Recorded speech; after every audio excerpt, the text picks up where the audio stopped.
G'day everyone, on today's video I'm going to be showing you how to do a transmission valve body replacement on the 6R80 for the PX series of Ford Rangers, anything from 2012 up to 2022. Now the first step in this process is going to be to undo the main wiring plug for the transmission control unit, which is located right there.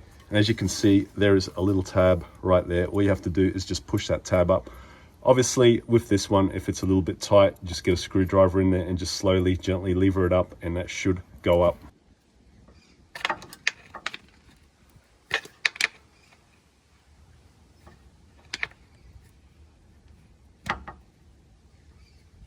Once you have that all the way up, you should be able to just pull it away like so and just tuck it up like that. Next step is going to be to drop the transmission pan, which is just a series of 8mm bolts all the way around the perimeter.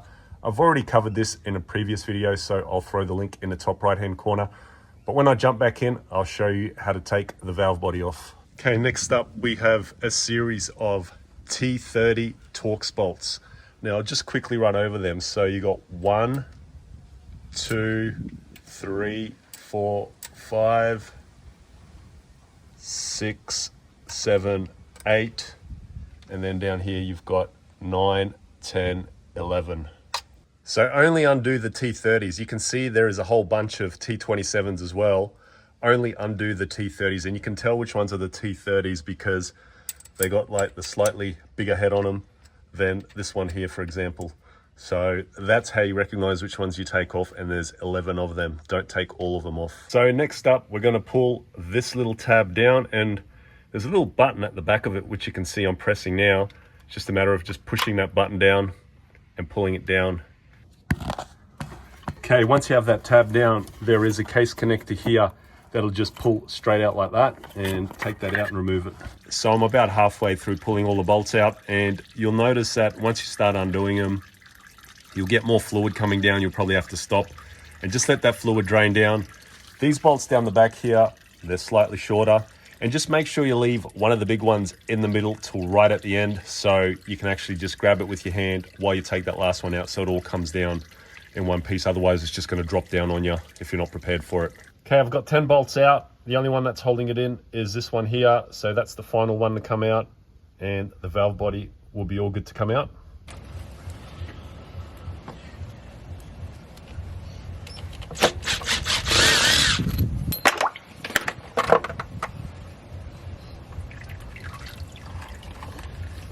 I thought I would just point out a couple of things while I'm under here. So essentially there's a couple of things you need to keep an eye on when you remove your valve body, and one is just to make sure that this seal here is all good. You're gonna have, depending on what model you have, you're gonna have 4 of these rubber seals or grommets. This one's come off with the valve body, so I'm gonna put that back in. Another thing is your factory thermostat will pop out of this hole here. So essentially it's just going to drop down out of that. Sometimes they stay in, sometimes they don't. Hang on to that because you'll need it for later, because I'm going to show you something different with this. And obviously we've just got our filter gasket there, no big deal. That should just pop out with a flathead or a little pick. But yeah, just check your seals, make sure all your seals are all good. Ideally, if you're doing things properly, you should replace these seals, all of them. But we're doing things on a budget, so we're just going to leave things as they are.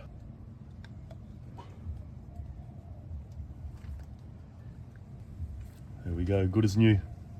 So to separate the lead frame or the TCU from the valve body itself, we need to undo this one, this one, this one, this one, this one, and that one there.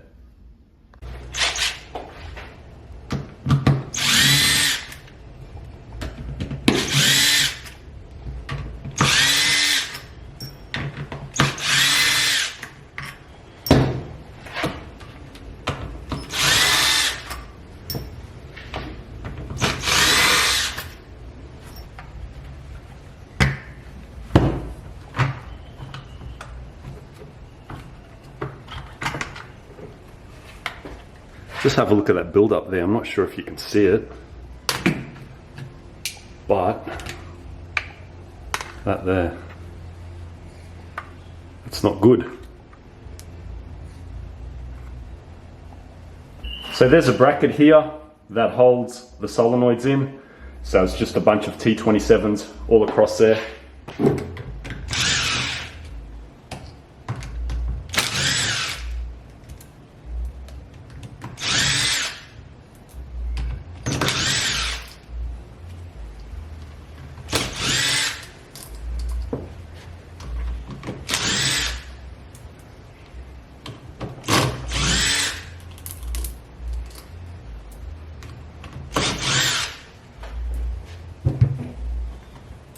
It just comes off like that. Up. So these solenoids, they got little numbering on them. You can barely see them. They're very hard to make out. Just about to chuck the lead frame back on. Just important, you've got to line up all your solenoid, little plugs, little, what do you call them? Those little tangs there. Make sure they all go in evenly. And also this little knob here, where is it? That one there has got to go in there.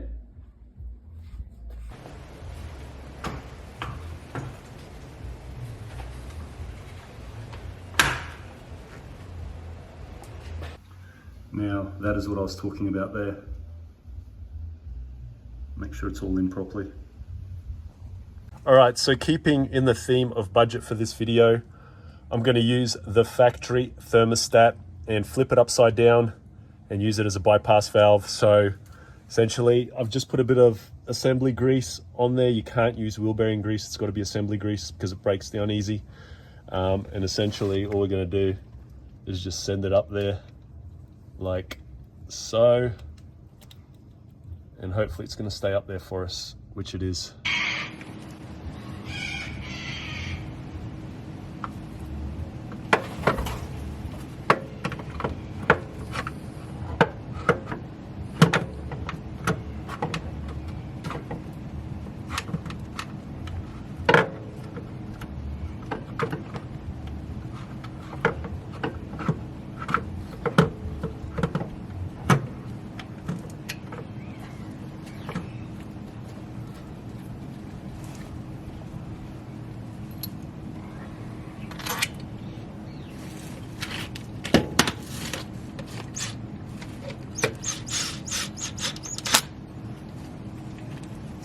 Now, as you can see, I was lining up that selector fork, so it's a bit of a better view of it. You can see it's all perfectly lined up there. From memory, it's 10 Newton meters. But if I'm wrong, I'm sure someone will correct me in the comments. So with this wiring loom case connector, you really want to replace this and use a brand new one. I'm just being budget here and I'm reusing the original one. I've put a bit of grease on it just to help it slide back in a little bit, but I'll show you how to refit it. I think this is going to be a bit impossible to film. I was trying to get it in, but it's not in fully yet. So essentially you just got to turn it till it slots in. So I'm going to have to put this camera down. Now, unfortunately, I couldn't film all that because it's just too hard, but as you can see, it is fully in. That's how you know when it's fully in. So now we're ready to plug that wiring loom back in. So this little tang here can now be pushed up.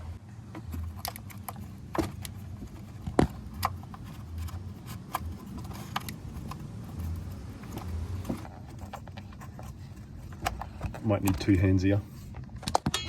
So unfortunately that was just a bit too hard to film, but as you can see, the little tang there is now down and that wiring loom is fully in, and that's when you know it's home. Now pretty much all I've got left to do here is refit the pan, put a new filter in, top it up with transmission fluid. Should get about 6.5 liters in. Once again, I'm using the budget fluid.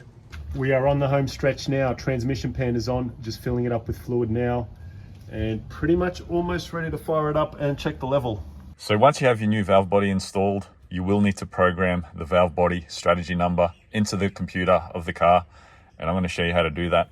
So I'm using Forescan here to do this procedure, and when you purchase a new valve body from Ford, it will come with a little label that has the valve body solenoid. I think it's called a solenoid strategy number actually, or solenoid body strategy number. And essentially I'm just going to show you how to input that right here. So first thing I'm going to do is just click on that little icon there, which is the configuration button.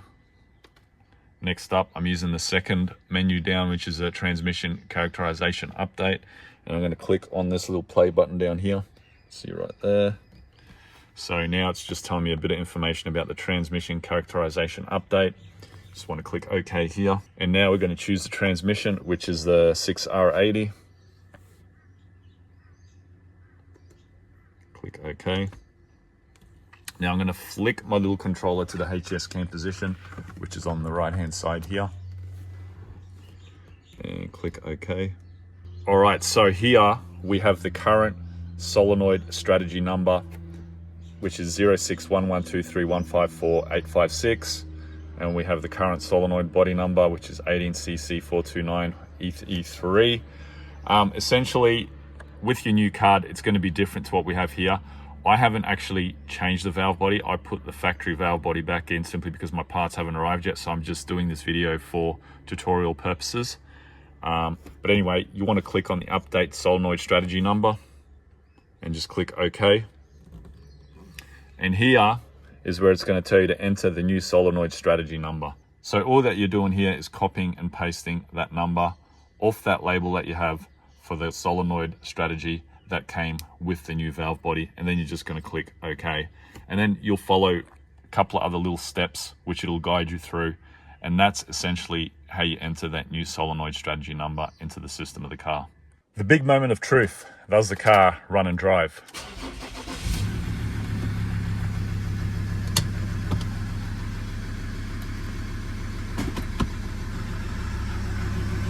Well, we have drive. All right, what about reverse?